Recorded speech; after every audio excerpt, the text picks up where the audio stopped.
It almost seems like you have a vision. And they were going to do one deal in the United States, and Norfolk got it. How much more of an impact does that have on a community?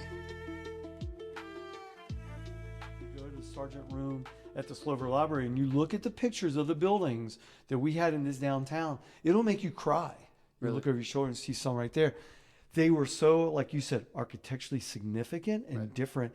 And that's because then people built a building because it had their name on it. It had their company name on it. They took pride in it. It was them. It was their DNA. They weren't renting a building from someone that has a return on investment. It was art, as you said. Yes. It had, if you were Polish, it probably had whatever. If you were German, it was Art Moderne. If you were Italian, it looked like the Granby Theater. It had so much culture from who you are as thousands of years, your DNA in it. And you come here, and then we become the melting pot called the United States. But so anyway, the buildings have so much character that when I would ride up and down Granby Street, although I was working, say, at Armada Hoffler, and then for another developer around the country, I was saying, why? Why is this way? And I remember, this is a true story, where Hell's Kitchen is. Mm-hmm. I went up to Hell's Kitchen, if you know where that is, the 100 block by the Hilton. Absolutely. Right there. And I remember scrubbing with my hand in a circular fashion. You can see me scrubbing the windows with my hands. They were so dirty. And I looked through and I saw bar stools and I saw a bar.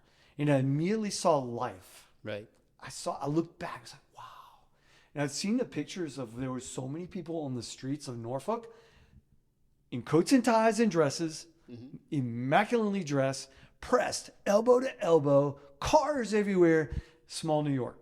Right. Small Philadelphia. Small Baltimore. Its own culture is developing. But we were on that level. We were on the, some people call the Golden Crescent, which would be from Norfolk up to New York City.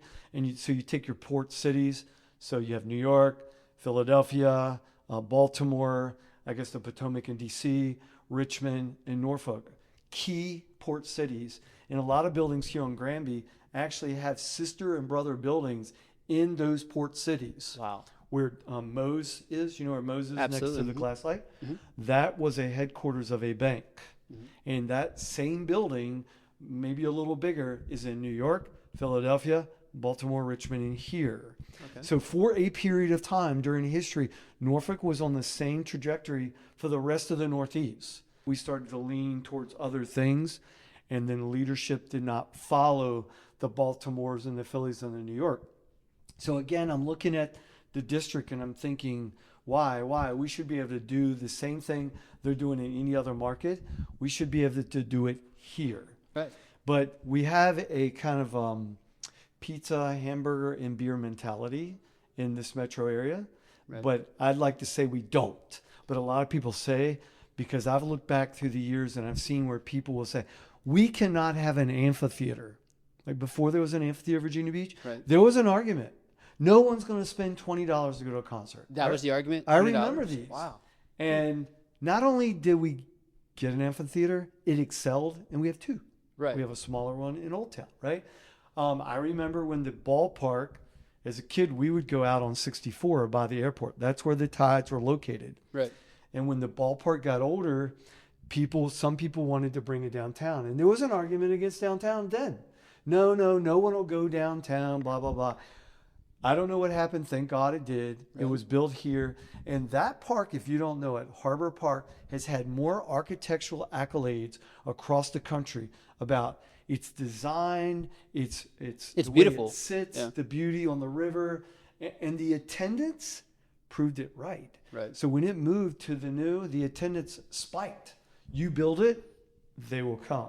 So let me tap in here, okay? Okay. So I can tell you're incredibly passionate. I'm relieved to know that it wasn't just a financial decision to get involved in commercial real estate. It almost seems like you have a vision, maybe not to transform downtown Norfolk, but also maybe to get back to its roots of one of those key harbor cities. Is that right? Is that part of the reason you got into commercial real estate? Well, the first thing you said is very intuitive on your end, because you won't hear me talk numbers when I talk about my buildings. Right. Because they're not numbers. Right. They've got to make money in order for you to continue doing what you want to do and make a difference in your community. So they must make money. Right. But they don't all have to make 100% return, because if you follow that model, you may miss opportunities to connect the dots, right? So if you take the block of Granby where we did the majority of the redevelopment with our team, some of the buildings excelled and some limped along. But in the grand scheme of things, it built the neighborhood. It created the momentum, the energy, the credibility came from another domino falling. You know, when Urban Outfitters came along, although we weren't looking for nationals, that was an international company. That really put a flag down here, giving great credibility to the district for not only for the beauty of it and the fact that it's strategic in nature where it's located, but in the economic vitality and impact of the real estate coupled with good retail. Okay. So that was a really important deal that we got, that we had to fight. And PS, for people that don't know it, the time we did the deal was the early 2000s. And at that time, keep in mind, Urban Outfitters International, they were only doing 12 deals per year. Right. And they were going to do one deal in the United States. Wow. And Norfolk got it. Wow. And I will tell you, we were the first second-tier city in a long, long time. I can't even think of any at that time that got an Urban Outfitters. So it took a concerted effort to get them. It wasn't just my team, because we called them for years, and they said, no, no, no, no. And I'll never forget the day when the call came in. We had a secretary at the time, you know, a receptionist, and she said, Bobby, Urban Outfitters is on the phone for you. And I looked at whoever was in the room, and I jumped up and down in my heart, because I knew they don't call you for a reason other than there must be an opportunity. Because they said, no, no, no. So what did they voice an opportunity that maybe you didn't see? Like, what was their deciding factor to call you? Couple things. Okay.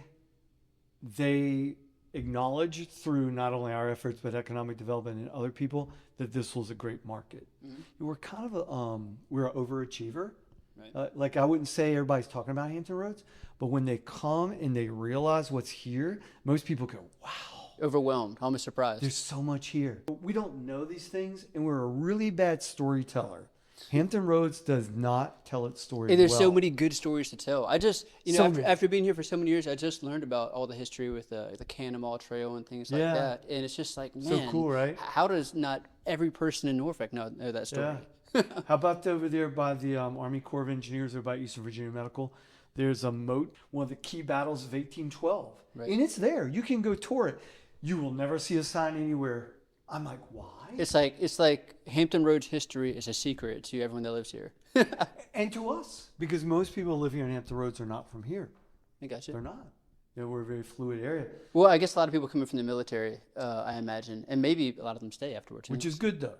I like the in and out of new people, especially when our team can touch them. And we need more people like you, Levi, and our team and others to touch people purposefully. Yeah, and intentionally. Intentionally, so that they will know we're just not a neighborhood. There's so much to how we got here and the shoulders we stand on and why we do what we do. So when I went to Granby, it was very similar to Mom taking me to the pound. Really? I looked at these poorer buildings, empty, begging for love, begging to be restored, begging for people and energy to invigorate them. Right? And so from that standpoint, we start looking at them, and we looked for people that had a similar vision for what this could be. And a lot of times that was because these people were from, say, Baltimore or Boston or Brooklyn or places like that. And they likely saw that opportunity that was sitting here. They buy their bread at a bakery on Fifth Avenue or whatever, you know what I'm saying? Right. And here they're going to the burbs. Right. And they miss those things. So, you know, if you talk to these people, you can hear like the passion, like, wow, if we had this walking district, we could bring back those feelings and people would shop here. So that's just kind of how the buildings began. You know, it was one at a time. And as we proved to a lender, which is another story for another day, because it was tough to borrow money because people did not believe in the district. And the city actually probably wanted to raise it, tear it down. And so we started tree hugging. So help me understand. So you've mentioned a walking district, and is there like a real difference between area of the city you can get out and explore an area on foot versus driving by? How much more of an impact does that have on a community?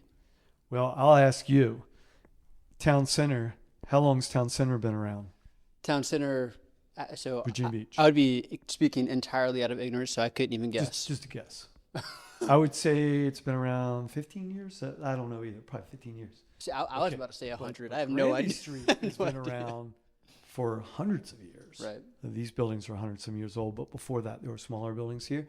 And it was in the 50s and the 40s. It was the mall of the area.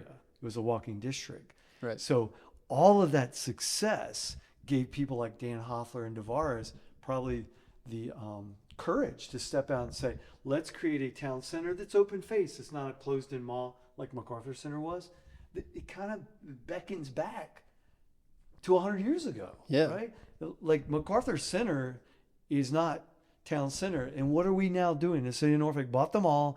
And what's going to happen? It's going to turn into a different version of a town center. I think I don't want to say a better version because Town Center Virginia is beautiful, done a great job.